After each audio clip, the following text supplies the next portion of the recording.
Welcome to YOUCANIC. Today here on YOUCANIC we have a 2014 Chevy Cruze. On the Chevy Cruze I'm going to show you how to replace the front brakes and rotor. This is just an example of how to replace it because these brakes are brand new, and so we're just going to show you how it's done. So to start with, you need to raise your vehicle, support it on jack stands, and then be able to remove the front tires. Once you remove the front tire, then we get to see where we are right here. Make it ease of access, depending on which side you're working on. We are on the right side, so we're going to turn that steering wheel right.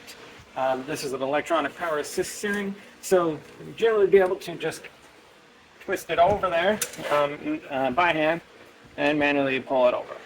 If you have power steering, a lot of times you have that safety lock inside, and it doesn't allow you to do that without putting the key in and then turning it itself. So we can see that we've got brand new hardware on here, brand new brakes, and it would be a brand new rotor, just this has a little rust on it. So we're going to go through the process to be able to replace this, the brakes, and show you how it's done.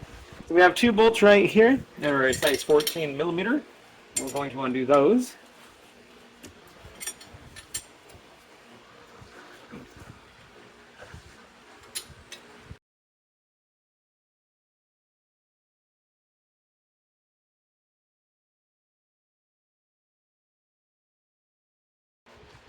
Okay, so since this one will be fairly easy to be able to decompress our brake caliper with a screwdriver, because we just can get it in here and pop it in. That's why I'm going to leave that bolt in a little bit there. Put this one back in a little bit, just to be able to do this. Otherwise, you can use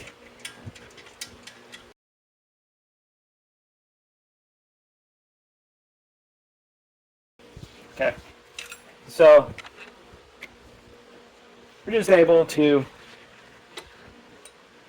pull on there with our screwdriver. We compress the brake caliper right there. Now we don't need to use any other tools to be able to push that back. Sometimes it's not as easy, so you remove this whole thing and then use a tool like this.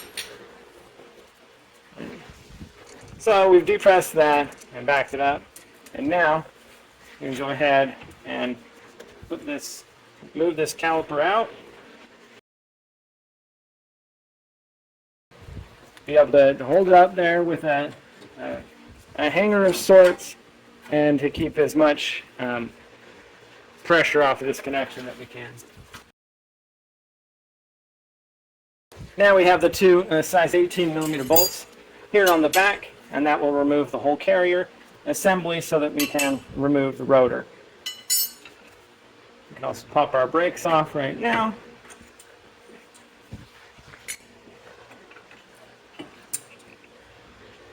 And we note that the inside one has our wear indicator, that once it hits that rotor, it's going to make a fairly awful sound to let us know that we're very close on our brakes and time to replace them.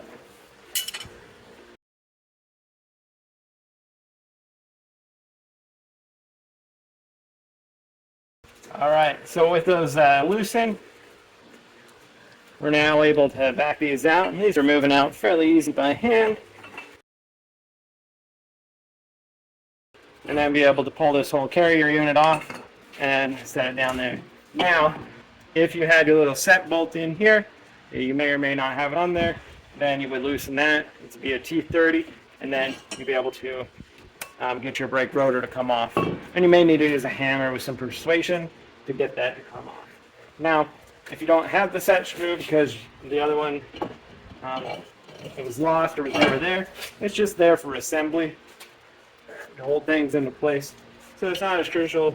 So you can just use the lug nut, drive it in to just hold it in place. So while we put the carrier on and the brakes, we don't have an issue there. So if our kit comes with new hardware here, you just pop these off, pop them back on, and then be able to put this unit back in. We have mount our carrier back on here and be able to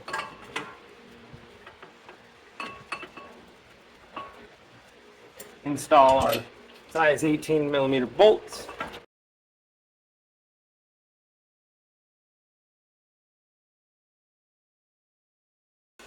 Tighten those up.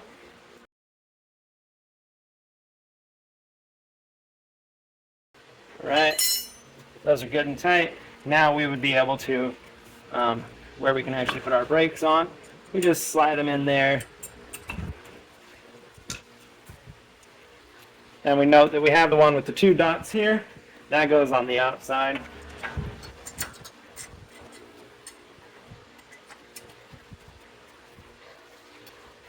Clamp there. Now we'll want to make sure that these spin freely, but also we pop them out and put some grease on these. These were put in by somebody else with basically no grease. So we're going to put some brake caliper grease on them and clean it off, and then reapply some brake caliper grease.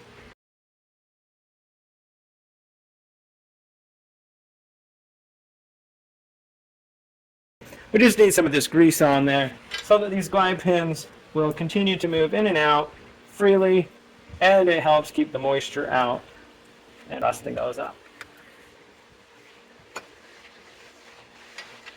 Now the upper one has a little rubber bushing on it, so depending on your kit, sometimes it comes with new glide pins, or you may need to get new ones if they're very corroded. This rubber bushing is like a little dampener, so that you should have less chatter in your when your brakes when they're being used. There you go. Now we're able to go through the process to be able to put our. So we've got our actual caliper unit. We've done an inspection that we don't have any leaks here. Now, be able to line this up, put our size 14 millimeter bolts in, and then we'll tighten those up.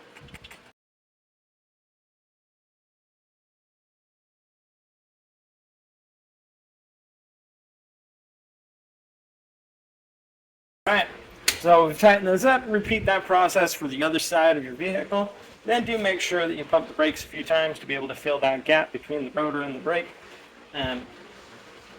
Or this caliper piston and the brake pad itself to be able to get all of this stuff tightened up so that when you go to stop, you will your brake pedal shouldn't go to the floor. Thanks for watching YOUCANIC, where you can be the mechanic.